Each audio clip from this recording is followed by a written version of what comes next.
जी friends, कैसे हैं आप सब। आई होप आप सभी अच्छे होंगे। चलिए, जैसा कि हम जो आपके रोजगार विद अंकित की जो जनरल साइंस की जो जनरल नॉलेज की जो बुक आई हुई है सामान्य ज्ञान की, जिसमें 11,000 जो प्लस क्वेश्चन है और जो भी सारे के सारे क्वेश्चन है वो सब प्रीवियस ईयर क्वेश्चन है, चाहे किसी भी एग्जाम में आपके पूछे गए हों। तो डिफरेंस, अगर आपने पिछली क्लास नहीं देखी है तो आप पिछली क्लास प्ले लिस्ट में जाकर देख सकते हैं। और हिस्ट्री का जो हम चैप्टर हमारा चल रहा है, आपका जो चैप्टर चल रहा है अरब आक्रमण वाला, जिसका नाम है, आपको बता दूं डिफरेंस यहाँ पर, जिसका नाम है अरब आक्रमण एवं दिल्ली सल्तनत का उदय, जो चैप्टर चल रहा है, जिसका जो हम आज जो है लास्ट जो पार्ट हम डिस्कस करने वाले हैं। तो पिछली वीडियो अगर आपने नहीं देखे तो आप जाकर देख सकते हैं और चैनल को सब्सक्राइब जरूर कर लें और पास के बेल आइकन को जरूर दबा लीजिए। तो 86 नंबर क्वेश्चन आता है, जिसमें आपसे कहता है इब्राहिम लोदी 1526 में पानीपत की पहली लड़ाई में किसके द्वारा मारा गया था। तो इब्राहिम लोदी किसके द्वारा मारा गया था। आरआरबी ग्रुप बी 2018 में इस क्वेश्चन को पूछा गया था कि मोहम्मद शाह के द्वारा, फिरोज तुगलक के द्वारा, तैमूर के द्वारा या बाबर के द्वारा। तो डिफरेंस 86 नंबर का जो आंसर हो डिफरेंस, जो इब्राहिम लोदी मारा गया था वो बाबर के द्वारा पानीपत की पहली लड़ाई में मारा गया था। उसके बाद 87 नंबर क्वेश्चन आता है, पुस्तक तहकीक माँ लिल हिंद किसके द्वारा लिखी गई है। आरआरबी एनटीपीसी 2021 में ये क्वेश्चन पूछा गया है कि मैगस्तनीज के, अल मसूदी के, इब्न बतूता के या अल बरूनी के। 87 नंबर का जो राइट आंसर होगा डिफरेंस, ये बुक जो लिखी गई है वो अल बरूनी के द्वारा लिखी गई है। इसी के साथ 88 नंबर क्वेश्चन आता है, जिसमें आपसे बात की है, रिक्त के बीच की अवधि को दिल्ली सल्तनत की अवधि के रूप में जाना जाता है। कौन सी अवधि है जिसको हम दिल्ली सल्तनत की अवधि के नाम से जानते हैं। आरआरबी ग्रुप डी 2018 में पूछे हुए क्वेश्चन है। 1106 से 1326 के बीच के समय को, या 1106 ईस्वी से 1326 के ईस्वी के समय को, या 1206 से 1526, या 1606 से या 1828 ईस्वी तक। तो 88 नंबर का जो आंसर है डिफरेंस, 1206 से लेकर 1526 के बीच तक का जो समय था दिल्ली सल्तनत की अवधि के रूप में जाना जाता है। बढ़ेंगे यहाँ पर 89 नंबर क्वेश्चन पर, सिकंदर लोदी किस उपनाम से अपनी कविताओं की रचना करता था। तो यूपीपीसीएस 2015 में पूछा गया है, गुलरुखी में, मुबैयान में, अफरुख में या रवानी में। तो डिफरेंस 89 नंबर का जो आंसर होगा डिफरेंस, जो सिकंदर लोदी था वो किस उपनाम से अपनी कविताएं लिखता था। गुलरुखी के उपनाम से जो है क्या लिखता था, अपनी कविताओं की रचना करता था। तो ऑप्शन नंबर ए बिल्कुल सही हो जाएगा। 90 नंबर क्वेश्चन आता है, सल्तनत काल में दीवान अमीर को ही विभाग निम्नलिखित में से किससे संबंधित था। यूपीपीसीएस 2017 में क्वेश्चन पूछा गया था, सेना से, राजस्व से, मनोरंजन से या कृषि से। तो 90 नंबर की जो हम बात करेंगे डिफरेंस यहाँ पर, तो किससे संबंधित था, दीवान अमीर को भी, ये कृषि से संबंधित था। तो सी ऑप्शन यहाँ पर बिल्कुल सही हो जाएगा। इसी के साथ 91 नंबर क्वेश्चन आता है, किस मध्ययुगीन सुल्तान को आगरा शहर की नींव डालने एवं उसे सल्तनत की राजधानी बनाने का श्रेय जाता है। CGPSC 2019 में ये क्वेश्चन पूछा गया था, क्या इल्तुतमिश को जाता है, या मोहम्मद बिन तुगलक को जाता है, या सिकंदर लोदी को जाता है, या इब्राहिम लोदी को जाता है। तो 91 नंबर का जो आंसर होगा डियर फ्रेंड्स, जो सिकंदर लोदी मध्ययुगीन सुल्तान को आगरा शहर की नींव डालने एवं उसे सल्तनत की राजधानी बनाने का श्रेय जाता है, किसको, सिकंदर लोदी को। तो सी ऑप्शन यहाँ पर बिल्कुल करेक्ट हो जाएगा। इसी के साथ बढ़ेंगे यहाँ पर हम, नेक्स्ट क्वेश्चन आपका जो है 92 नंबर, निम्नलिखित सल्तनत शासकों में से कौन अफगान मूल के थे। आपका यूपीपीसीएस 2016 में पूछा हुआ क्वेश्चन है कि खिलजी, तुगलक, लोधी या सैयद। तो 92 नंबर का जो आंसर का डिफरेंस वो क्या हो जाएगा, यहाँ पर कौन थे, लोधी। तो डी ऑप्शन यहाँ पर बिल्कुल करेक्ट हो जाएगा। इसी के साथ बढ़ेंगे हम यहाँ पर नेक्स्ट क्वेश्चन पर, और नेक्स्ट क्वेश्चन आपसे क्या कहता है, यहाँ पर 93 नंबर पर जब आते हैं हम, तो 93 नंबर क्वेश्चन कहता है आपसे, लोधी वंश का अंतिम शासक कौन था।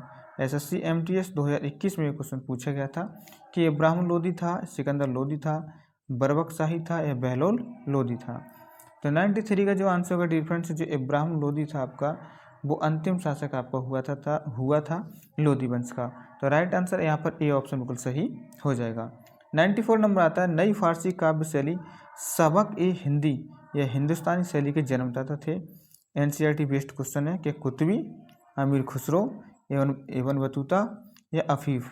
तो 94 नंबर का जो आंसर का डिफरेंस क्या हो जाएगा, अमीर खुसरो थे। कौन थे जन्मदाता, अमीर खुसरो। तो ऑप्शन नंबर बी यहाँ पर बिल्कुल सही हो जाएगा। 95 नंबर क्वेश्चन आता है यहाँ, निम्नलिखित में से कौन सा जो है समी सुमेलिखित नहीं है, और इस क्वेश्चन को यूपीपीसीएस 2019 में पूछा गया था। तो क्या सही नहीं है यहाँ पर, क्या दाम ताम्र की मुद्रा, देसाई राजस्व अधिकारी, दीवान प्रांतीय राजस्व कम प्रमुख, जरीब एक प्रकार का कर। तो इसमें से क्या जो है सही नहीं है, तो 95 नंबर का जो आंसर होगा डियर फ्रेंड्स क्या सही नहीं है, जरीब जो है वो एक प्रकार का कर नहीं है। तो डी ऑप्शन यहाँ पर बिल्कुल करेक्ट हो जाएगा। 96 नंबर क्वेश्चन आता है, सल्तनत काल में कौन सी मानक सिक्के प्रचलित थे। जो सल्तनत काल था उसमें कौन से मानक सिक्के प्रचलित थे आपके, एनसीईआरटी बेस्ड क्वेश्चन है। टंका, जीतल, ससगनी या ये सभी। तो डियर फ्रेंड्स 96 का जो आंसर होगा आपका, तो क्या हो जाएगा यहाँ पर, ये सभी, यानी सारे के सारे जो थे मानक सिक्के प्रचलित थे सल्तनत काल के समय पर। तो डी ऑप्शन यहाँ पर बिल्कुल सही हो जाएगा। 97 नंबर क्वेश्चन आता है यहाँ, सैयद वंश की स्थापना किसने की। एसएससी सीजीएल 2019 में पूछा गया है। निजाम शाह, मोहम्मद बिन फरीद, खिजिर खान या बहलुल खान। तो 97 नंबर का जो आंसर होगा डियर फ्रेंड, सैयद वंश की स्थापना जो है खिजिर खान के द्वारा की गई थी। तो सी ऑप्शन यहाँ पर बिल्कुल सही हो जाएगा। 98 नंबर की बात करेंगे, निम्नलिखित में से दिल्ली के सुल्तानों में से किसने उत्तर भारत के कई शहरों की स्थापना की थी। एसएससी 2017, बलबन, अलाउद्दीन खिलजी, फिरोज तुगलक या इब्राहिम लोदी। तो 98 नंबर की जब बात करेंगे डियर फ्रेंड्स, तो कौन, फिरोज शाह तुगलक उत्तर भारत में जो है कई शहरों की जिसने क्या की थी, स्थापना की थी। बढ़ेंगे यहाँ पर जो है आपका 99 नंबर क्वेश्चन, निम्नलिखित में से किस सुल्तान ने सती प्रथा को रोकने का प्रयास किया था। एसएससी सीपीओ एग्जाम 2015 जो हुआ था, क्या अलाउद्दीन खिलजी ने, मोहम्मद बिन तुगलक ने, जलालुद्दीन खिलजी ने, फिरोज तुगलक ने। 99 नंबर की जो हम बात करेंगे डियर फ्रेंड्स, तो क्या हो जाएगा यहाँ पर, मोहम्मद बिन तुगलक ने क्या किया था, सती प्रथा को रोकने का प्रयास किया था। तो बी ऑप्शन यहाँ पर बिल्कुल सही हो जाएगा। भारत में तुगलक वंश के बाद कौन सा वंश शासन में आता है। एसएससी 2017 में पूछा क्वेश्चन है, गुप्त वंश आता है क्या, खिलजी वंश आता है क्या, मुगल वंश आता है या सैयद वंश आपका आता है। तो 100 नंबर की बात करेंगे डियर फ्रेंड, तो कौन सा आता है, सैयद वंश। तो डी ऑप्शन यहाँ पर बिल्कुल सही हो जाएगा। 101 नंबर क्वेश्चन की बात करेंगे। अगर क्लास आपको अच्छी लग रही है तो प्लीज़ ये लाइक ज़रूर कर दें और चैनल को सब्सक्राइब जरूर कर लीजिए और अपने दोस्तों को ज़रूर शेयर कर दीजिए। हमें इतना सा ही आप जो है सपोर्ट कर दीजिए, बाकी हम आपके लिए पूरा प्रयास करेंगे, हद से ज़्यादा मेहनत करेंगे आपके लिए। जो आप बोलोगे वह करने के लिए तैयार हैं। जो भी बुक से आप सॉल्यूशन की मांग करेंगे वो बुक का सॉल्यूशन हम आपके लिए प्रोवाइड कराएंगे। सिर्फ आप हमें सब्सक्राइब करें चैनल को और वीडियो को लाइक ज़रूर करते हैं। आप इतना सही आपसे मांग रहे हैं। इसके साथ ही अब हम बढ़ेंगे 101 नंबर क्वेश्चन पर। सल्तनत काल में निम्नलिखित में से किस कला की उन्नति सर्वाधिक हुई है। एसएससी 2018 में ये क्वेश्चन पूछा गया था। चित्रकला की, स्थापत्य कला की, नृत्य कला की या संगीत कला की। तो 101 नंबर की बात करेंगे डियर फ्रेंड, तो क्या आंसर होगा, स्थापत्य कला की क्या हुई है, उन्नति सर्वाधिक हुई है। तो बी ऑप्शन यहाँ पर बिल्कुल करेक्ट हो जाएगा। 102 नंबर क्वेश्चन आता है, आइन उल मुल्क मुल्तानी ने इनमें से किस शासक के अधीन सेवा नहीं की थी। MPPCS प्री 2017 में ये क्वेश्चन पूछा गया है। अलाउद्दीन खिलजी, मोहम्मद बिन तुगलक, फिरोज तुगलक या इल्तुतमिश। तो 102 नंबर की बात करेंगे डियर फ्रेंड्स, तो आइन उल मुल्क मुल्तानी इनमें से किस शासक ने अधीन सेवा नहीं की थी। तो किसने, इल्तुतमिश ने नहीं की थी। तो डी ऑप्शन यहाँ पर बिल्कुल सही हो जाएगा। 103 नंबर की बात करेंगे, निम्नलिखित में से किसे तोता ये हिंद कहा गया। एसएससी MTS 2019 में ये क्वेश्चन पूछा गया था कि जियाउद्दीन बर्नी को, रहीम खान खाना को, अमीर खुसरो को या मलिक मोहम्मद जायसी को।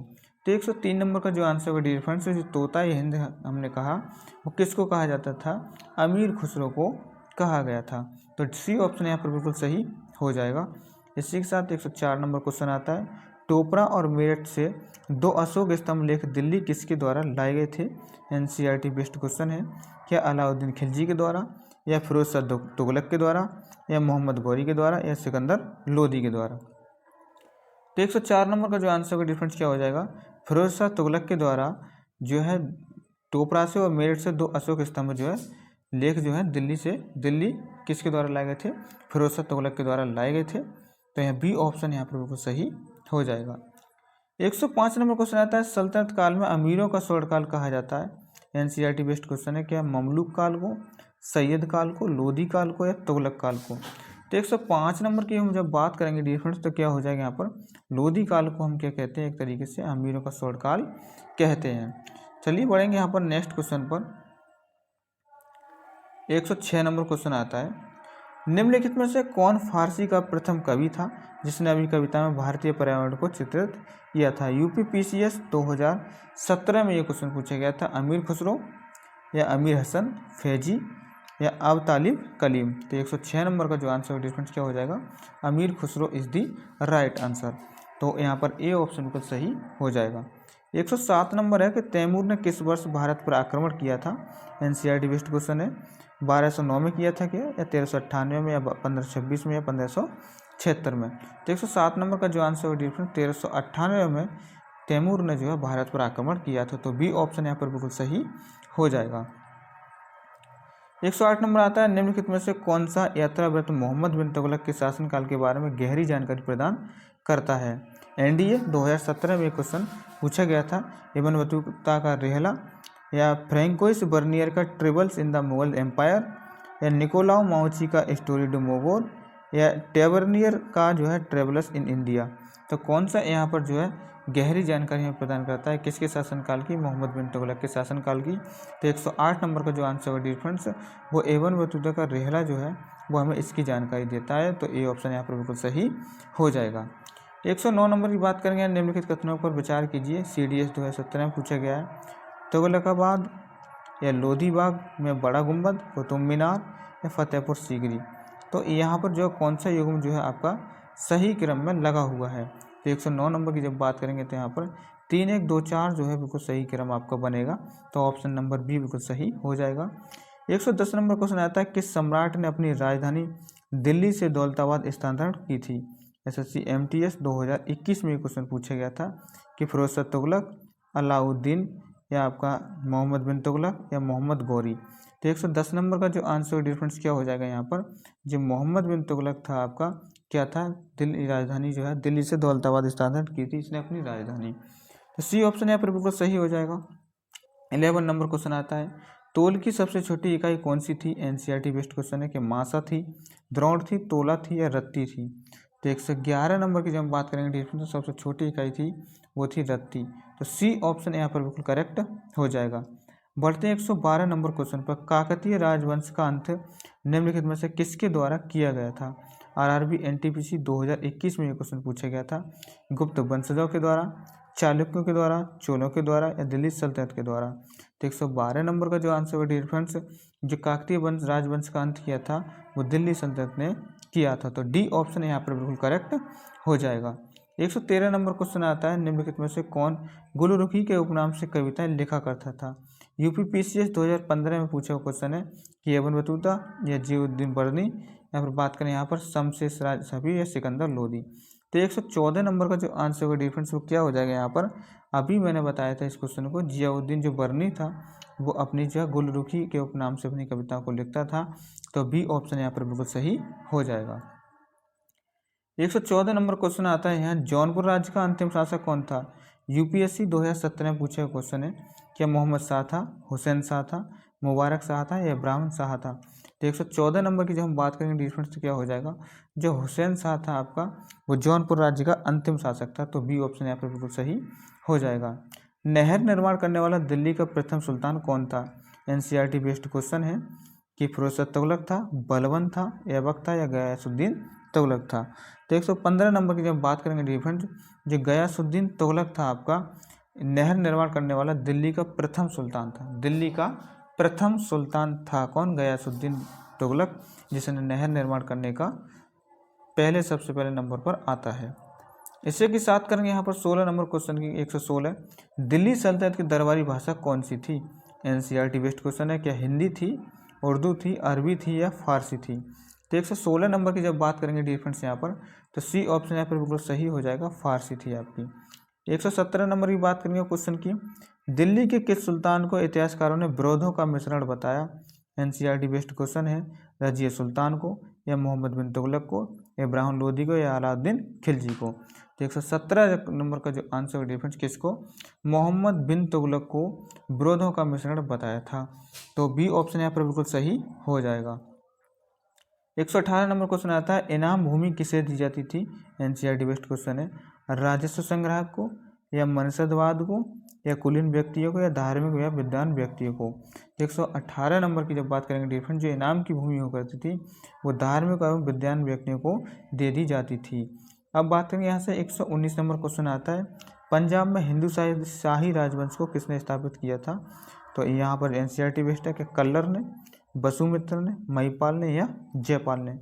119 नंबर का जो आंसर होगा डिफरेंस, जो पंजाब में हिंदू शाही राजवंश हुआ वो कल्लर के द्वारा स्थापित किया गया था। तो ये ऑप्शन यहाँ पर बिल्कुल सही हो जाएगा। 120 नंबर क्वेश्चन आता है डिफरेंस, अलबेरुनी द्वारा रचित किताबुल हिंद में किन विषयों की समीक्षा की गई है। एनसीईआरटी बेस्ड क्वेश्चन है कि भारतीय दर्शन की या भारतीय इतिहास भूगोल की या गणित एवं खगोल विज्ञान की या इनमें से सभी। तो 120 नंबर की बात करेंगे डिफरेंट, यहाँ सभी तत्वों की यहाँ पर क्या है चर्चा की गई है किसके अंदर, किताबुल हिंद के द्वारा। तो डी ऑप्शन यहाँ पर बिल्कुल सही हो जाएगा। इसी के साथ 121 नंबर क्वेश्चन पर हम आते हैं। तो 121 नंबर क्वेश्चन कहता है, दिल्ली पर शासन करने वाले वंशों का सही क्रम क्या है। पहला गुलाम वंश, दूसरा खिलजी, तीसरा तुगलक, चौथा सैयद, पांचवा लोधी। क्रम आपको बताना है कौन सा सही होगा। तो 121 नंबर का जो आंसर होगा डिफरेंस 1 2 3 4 5 जैसे लगे हुए हैं वैसे ही आपका राइट आंसर हो जाएगा। तो ए ऑप्शन यहाँ पर बिल्कुल सही हो जाएगा। 122 नंबर क्लास का लास्ट क्वेश्चन और इस चैप्टर का भी लास्ट क्वेश्चन, सल्तनत काल के समय भू राजस्व का सर्वोत्तम ग्रामीण अधिकारी था। एनसीईआरटी बेस्ड है, कौन था, रावत, गढ़पुरुष, चौधरी या पटवारी। तो 122 नंबर का जो आंसर होगा डिफरेंस, सल्तनत काल के समय भू राजस्व का सर्वोत्तम ग्रामीण अधिकारी होता था, उसे चौधरी के नाम से जानते थे। तो डी ऑप्शन यहाँ पर बिल्कुल सही हो जाएगा। तो यहाँ पर क्लास आपको अगर अच्छी लगी हो तो लाइक करें, शेयर करें, अपने दोस्तों के पास जरूर शेयर करें और चैनल को सब्सक्राइब करना तो आप नहीं भूलिएगा। अगर आपको पीडीएफ की आवश्यकता है तो आप जो डिस्क्रिप्शन बॉक्स में जाएंगे वहाँ से टेलीग्राम ग्रुप को ज्वाइन कीजिए, पीडीएफ आपको वहाँ मिल जाएगा। तो चलते हैं, मिलते हैं नेक्स्ट वीडियो में नेक्स्ट चैप्टर के साथ। तो जय हिंद, जय भारत।